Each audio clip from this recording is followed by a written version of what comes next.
السلام عليكم لي زامي يا لي زامي، توحشتكم بزاف بزاف. وهذه اول حلقه غادي نصورها من بعد المرض ديالي، وكنتمنى نلقاكم بالف خير وما ناقصكم بخير. وكنبغي نشكركم بزاف على الحب ديالكم وعلى الدعاء ديالكم ليا، وكنبغي نشكر اي واحد خدا من وقته وسول فيا ودعا معايا. فريمون نتوما راكم نعمه من عند الله وشي حاجه اللي زوينه في حياتي. الله يكبر بكم ولا يخطيكم عليا. وبالنسبه لي انا الحمد لله العمليه ديالي دازت على خير.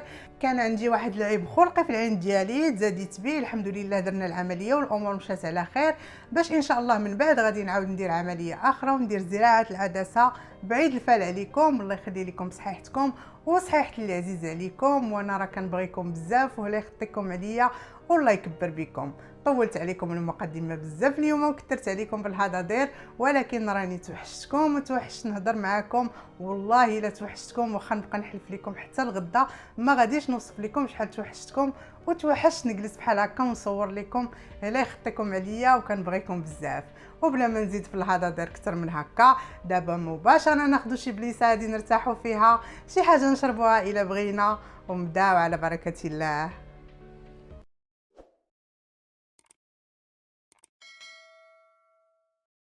القضيه ديالنا ديال اليوم قضيه مغربيه، والاحداث ديالها وقعوا بالضبط في اقليم تارودانت دوار بوحماره، وهي واحد الجريمه اللي بشعه وصادمه اهتز عليها اقليم تارودانت في البدايه ديال سنه 2023.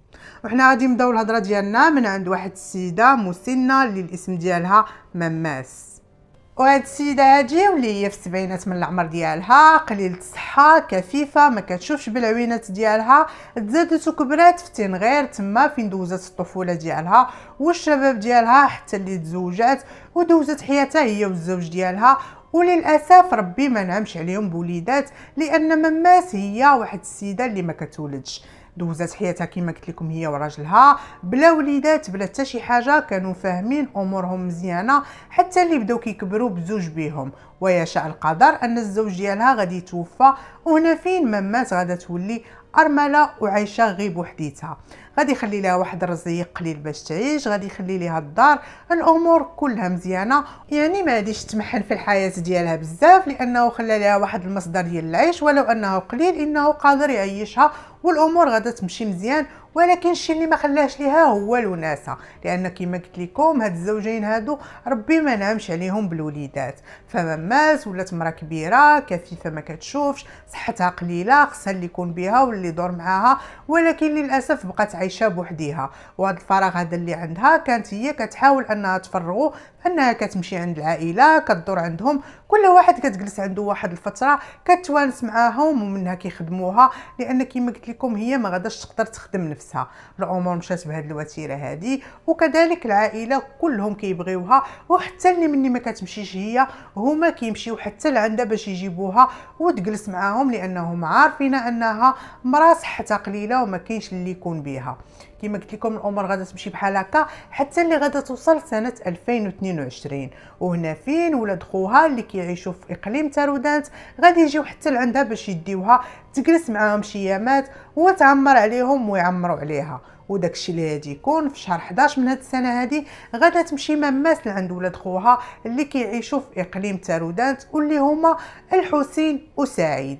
الحسين هو الكبير مزوج وعنده وليداته، والصغير هو سعيد كذلك مزوج وعنده جوج ديال البنيتات، عايشين في الدار ديال الوالدين، والديهم ما كاينينش معاهم، عايشين غير بزوج بهم هما وعيالاتهم، والوليدات ديالهم غادي يديو عمتهم مماس باش تجلس معاهم، والامور غادا تمشي بهذه الوتيره هذه، وكل شيء غادي يكون هو هذاك.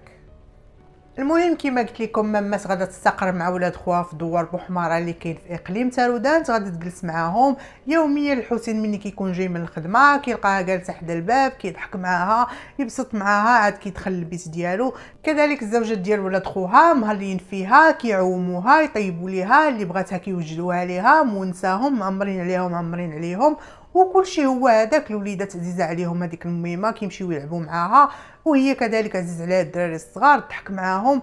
كما قلت لكم الحسين يوميا ملي كيكون جاي من الخدمه كيلقاها جالسه تما ما كيدخل للدار حتى كيهضر معاها ويجمع معاها شويه، والامور مشات بحال هكا حتى مماس دوزت مع ولاد خوها لمده ديال شهرين، وغادي يوصل يناير من سنه 2023. وفي واحد النهار من هذا الشهر هذا الحسين ولد خوها الكبير غادي يكون جاي من الخدمه، وكالعاده كينتظر انه يلقاها جالسه وكتسنى تمايا باش يدوي معاها قبل ما يدخل، فكيتفاجئ وما كيلقاهاش. مني كيسول عليها كيلقى مالين الدار كاملين ما عندهم حتى شي خبر عليها. كيخرج كيبدا يدور في الدوار ويقلب، ما ربما تكون مشات عند شي حد او لا قنطات وخرجت تسرح رجليها وتشوف بعويناتها، والو ما كاينش ليها الاثر في الدوار كامل.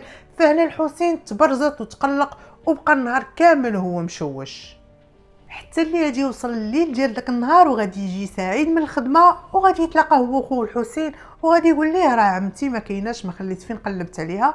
فغايقول ليه راه انا الصباح لقيتها هنايا وقالت لي راني قنط وبغيت نمشي لعند العائله اللي كاينين في ولاد بورحيل، ديني وصلني للمحطه، وداكشي اللي درت ديتها وصلتها للمحطه وراه مشات لدوار بورحيل. هنا فين غادي نرتاحوا وغيطمئنوا وغيعرفوا بان عمتهم مشات لعند العائله اللي كاينين في ولاد بورحيل. الامور غتمشي بحال هكا حتى غادي تدوز شي ايامات. من بعد منها الحسين غادي يتصل بواحد من العائله اللي كاين في ولاد بورحيل، غادي يكونوا كيهضروا عادي كيسولوا على بعضياتهم، حتى اللي الحسين غادي يسول وغادي يقول ليه كيفاش وصلت ماماس داك النهار، عمتي واش لاباس عليها، كلشي هو هذاك. فهنا غادي يقول ليه راه ما جاتش عندنا، يمكن مشات لدار عمي اللي هي كذلك كاينه في ولاد بورحيل. فهنا قال راه يمكن ما مشاتش عند هادو، مشات عند العائله الاخرين اللي هما دار عمو. صافي مدا ما جاب في الهضره ومشات الامور بحال هكا حتى دازت ثاني شي ايامات، وغادي يكون في السوق كيتقدى وغادي يتلاقى بهذاك عمو اللي هو كيسكن في ولاد بورحيل، وغادي يبداو يهضروا ويجمعوا وغيسولوا على عمته وغيقول ليه كي وصلت داك النهار واش امورها مزيانه، صحيحتها مزيانه. فغادي يتفاجئ وغادي يقول ليه باللي ما جاتش عندنا. هنا الحسين غادي يبدا يحس بالخطر بان عمته من النهار اللي وصلها الاخ ديالو للمحطه ما وصلاتش نهائيا لولاد بورحيل وما كايناش عند العائله كامل بهم. فهنا بدا كيتبرزط وهو يمشي مباشره عند الاخ ديالو سعيد باش يعرف منه التفاصيل ديال اخر نهار داها فيه حتى المحطه، واش كانت مقلقه ولا مغيره او لا شنو كان بها داك النهار. مشى لعند سعيد وعاود ليه هادشي وقال ليه اجي نقول لك راه العمه ديالنا مني وصلتيها راه ما وصلاتش لعند العائله، كيفاش وقع داك النهار وشنو التفاصيل. فهنا سعيد كيشد في راسو وكيقول ليه راه داك النهار ديتها وصلت حتى المحطه ولقيت واحد السيد ووصيتو عليها وقلت ليه دي هاد السيده عمتي حتى لولاد بورحيل عند العائله اللي مني قلت ليه السميه ديالهم قال لي بلي كنعرفهم كون هاني راه انا غادي نوصلها حتى لباب الدار. شكون هو هذا الشخص هذا؟ مني سولو قال لي واش كتعرفوا، قال لي انا ما كنعرفوش غير جاني الشبه تما ومني لقيته قلت راه المراه كبيره غادي يوصلها. فهنا بدا كيدق ناقوس الخطر. هذا الشخص هذا اللي تلاقى مع سعيد في المحطه ودا عمته يقدر يكون دار فيها شي حاجه او لا شي كارثه هذه مخبيه، بغاو يعرفوا التفاصيل ديالها. فشنو غادي يدير؟ غادي يمشي للحسين المحطه وغادي يبدا يحاول يقلب تما ويسول، ولكن نهائيا ما غاديش يلقى الاثر ديال عمته ولا حتى الاثر ديال هذا الشخص هذا اللي قال انه غادي يوصلها حتى للعائله اللي كاينه في ولاد بورحيل. وبحال هكا الخبر دارت في العائله وكلشي ولا عارف ان العمه ماماس مودره وحتى شي واحد ما عارف عليها شي حاجه. بداو كيتواصلوا مع بعضياتهم باش يعرفوا لا تكون مشات عند شي عائله اخرى اللي كاينه في شي منطقه اخرى. المهم كلشي ولا مبرزط وباغيين يعرفوا الحقيقه ديال الاختفاء ديال العمه ماماس. كلشي ترون وكلشي كيقلب وكلشي كيسول، وخصوصا ابن الاخ ديالها اللي هو الحسين هو اللي مبرزط اكثر منهم كاملين وكيحاول انه يلقى شي حل لهذا الاختفاء ديالها ومخدم غير التليفون كما تيقولوا. غادا دوز ايامات اخرى وايامات اخرى وما غاديش يبان نهائيا الاثر ديال عمتهم حتى اللي غادا توصل للمده ديال شهر. وفي واحد النهار الحسين غادي يكون جاي من الخدمه وغادي يدخل للدار حتى غادي يسمع واحد الخبر اللي غادي ينزل عليه بحال الصاعقه. غادي نخليكم تسمعوه من عند الحسين بنفسه وغادي نرجعوا. اكتشفت هذه الكارثه واحد النهار مع دخلت في الباب كتبان لي هاد السماء بقى جديده ودار بحال البلانشانيت بحال هكا ها دار ليه بلانشا. المهم صافي انا راه تنويت في العشيه هادي دخلت قلت لي اش هاد الشيء؟ قال لي شي السماء راه شاطت لي في هذاك الصندوق ملي كنبنيه راه درتها لهنايا. صافي يعني صافي بديت انايا حسيتي بشي حاجه قلت انايا صافي هاد البير اللي هنايا غادي تقلبوا. غادي يكون فيه شي حاجه.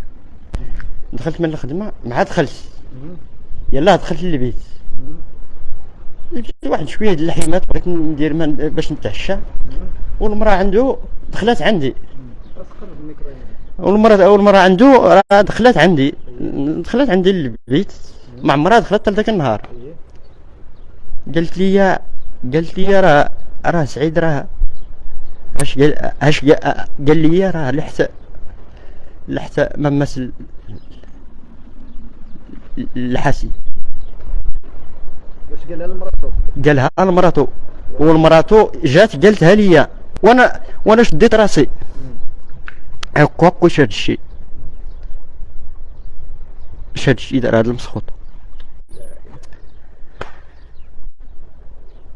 صافي ما بقيت عارف. وانا ندور تليفون الوالد خرج لها ديك التيره لهيه وانا دورت تليفون الوالد والوالده قلت لهم راه هاد سعيد راه دار لنا الكارثه في الدار. يعني قتل عمتي. واش هي مسكينه ما كتشوفش هي وبالسيره وقد لبوني انا راه ما فيها والو راه صغيره تقريبا عمرها فيها شي 70 حتى 80. داكشي علاش قدرت انايا حيت كاع ما شفت انايا لا كارت ديالها. يعني فاش شفتي بداك الخبر صافي ما مشيتي بلغتي انت اللي بلغتي؟ انا اللي بلغت. قال لي الوالد واش غنقول لك راه الوالد مريض ما قد يهدر ما قد يتمشى. المهم انا قلت اش غندير جيت كنفكر مع راسي اش غندير. هي عند لابريكاد عند جدارميه وانا ندخل على لابريكاد صافي صرحت ليهم داك الشيء جاو معايا الجدارميه لهنا. انا ذاك النهار راه جبدوها يعني جبدوها لقاوها. كيفاش شتيها ربما شنو واش ضربها شنو ذبحها ولا داك الشيء ما راه ما عندك ما تفهم فيها. راه السيده راه واش مضروبه ولا شنو؟ راه السيده راه خمجات راه يعني بقات مسكينه هناك مده. انا بقات تما شي شهر تقريبا وهي في الحسي وهي في البير. ايه. وكما سمعنا من عند الحسين انه داك النهار مني جا من الخدمه ودخل للدار حتى اللي كتوقف عليه مرات الاخ ديالو اللي هو سعيد وكتقول ليه بلا الزوج ديالها اعترف ليها انه قتل مماس ودفنها ولاحها في هذاك البير اللي كاين عندهم وسط الدار. هنا الاخ الحسين ما عرف باش تبلا شد في راسو ناد بدا كيتواصل مع العائله ومع باه اللي تيقولوا ليه تيخصك في البلاصه تحرك وتمشي لعند الجندارم باش تعلمهم بهذا الشيء ويجيو ويشوفوا هذه الكارثه هذه. داكشي اللي كيدير الحسين كيمشي عند الجندارم كيجيو معاه وبالفعل ملي كيقلبوا هذاك البير كيلقاو مماس تما فين مدفونه. كيجبدوا الجثمان ديالها وكيديوها للمشرحه باش يشوفوا الطبيب الشرعي ويحاول يقول لهم السبب الرئيسي للوفاه ويحاولوا يلقاو شي معلومات اللي غادي يساعدوهم في هذه الجريمه هذه. في هذا الاثناء كيتحركوا في البلاصه وكيمشيو لعند سعيد الخدمه باش يلقيو عليه القبض من بعد ما اعترفت الزوجه ديالو انه هو اللي قتل عمته ودفنها وسط الدار في هذاك البير اللي عندهم. ومني كيمشيو تما كيلقاو سعيد انه هرب وما كاينش ليه الاثار نهائيا. كيحاولوا يقلبوا عليه في الدوار كامل لكن ما كيلقاوش نهائيا حتى اللي كدوز 3 ايام من بعد ما كينتشلوا الجثه من هذاك البير عاد كيتمكنوا انهم يتوصلوا لسعيد وكيلقيو عليه القبض غير في النواحي ديال هذاك الدوار ديال بوحماره. كيشدوه وكيديوه لمقر الشرطه وكيبداو التحقيقات معاه. ومنين كيوصل عندهم تمايا كيلاحظوا عليه بعض الاختلالات وانه ما ثابتش في الهضره ديالو وماشي عادي. كيحاولوا انهم يعمقوا معاه البحث ومني كيسولوا العائله وكيحاولوا يتوصلوا لهذاك العمق ديال الشخصيه ديالو كيكتشفوا انه ما كانش واحد الانسان اللي سوي وكذلك كان كيشرب الدوايات ديال الامراض النفسيه. فهنا هذا الشخص هذا ماشي سليم 100%. فمنين كيبداو يحققوا معاه وكيعمقوا معاه البحث كيقول لهم باللي انا سمعت انها عندها الدار وما عندها لا ولاد لا حتى شي حاجه وقلت راه مني غادا تموت الورث ديالها غادي يرجع ويتقسم علينا حنا كاملين. وهذا الشيء اللي خلاني انني نمشي عندها حتى لتنغير ونجيبها باش تجلس معانا ومن بعد منها نقتلها وندفنها في هذاك البير وتما نقول باللي خرجات وداعت وتوضرت من المحطه وحتى شي واحد ما يساق ليها الخبر نهائيا. ومن بعد منها راه داك الورث غادي يتباع وغادي يتفرق على العائله كامله، وحتى انا غادي يجيني نصيبي منه. يعني السبب والدافع ديال هذه الجريمه هو الطمع في هذيك الدار اللي كاينه عند عمتو مماس، وخلاه يدير هذه الخطه كامل بها ويخطط وينتقل حتى لتنغير ويجيب عمتو ويخليها جالسه معاهم لمده ديال شهرين كتمويه ويخليها حتى تولف وتاخذ الامان. وتما فين شدها وخنقها وقتلها ولاحها في داك البير ومشى جاب السيمه وغطاه وسدو بحال اللي ما كاينه حتى شي حاجه، وحتى الريحه ديالها ما عطاتش. لو كان ما هو زغب الله واعترف للزوجه ديالو وهي بالدور ديالها مشات وقالت للاخ ديالو كانت هذه الجريمه حتى شي واحد ما غادي يفك الخيوط ديالها، ولكن الروح كتبقى عزيزه عند الله. وسعيد حاليا مازال لاقيين عليه القبض، معترف الاعترافات كامله، كينتظر في المحاكمه ديالو وكينتظر في الحكم اللي غادي يصدر عليه واللي شنو ما كان ما غاديش يرجع الحياه لهذيك السيده اللي تعدى عليها بديك الطريقه الوحشيه على وديت الطمع. خلى البنيتات ديالو مشردين بلا معيل بلا حتى شي حاجه، وخلى الزوجه ديالو ومشى يكمل حياته في السجن اللي هو اللي مازال صغير ومازال في الثلاثينات من العمر ديالو. مشى ودفن حياته في السجن بهذه الطريقه هذه على واحد الفكره شيطانيه اللي دارت ليه في دماغه في واحد اللحظه من اللحظات، وعماه الشيطان والطمع حتى نفذ هذه الجريمه البشعه هذه، وهو حاليا كينتظر في الجزاء ديالو. والصراحه ما عرفت ما نقول في العبره من هذه الجريمه هذه. حنا دائما كنوصيو وكنقولوا الثقه ما بقاش، الانسان يسد ما يثقش في البراني حتى اللي كتجيك الدقه من جنابك ومن وسط الدار، فهنا ما كنلقاو ما نقولوا. ولينا نخافوا من البراني ونخافوا من القريب. الله يحضر السلامه في هذه الحياه هذه. وكانوا هادو هما الاحداث اللي عندي في هذه القضيه كامل بهم.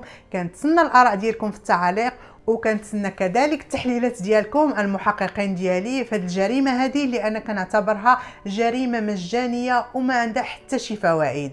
وتنبغي نقول لكم بركوا عواشركم بالصحه والسلامه ان شاء الله، اللهم بلغنا رمضان والله يخليكم ليا والله يجعلها محبه مداوبه ما بيناتنا. الله يخطيكم عليا وما بقى لي دابا الا نقول لك الا كتشوفني بالليل بونوي والا كتشوفني بالنهار بون جورني. تشاو تشاو.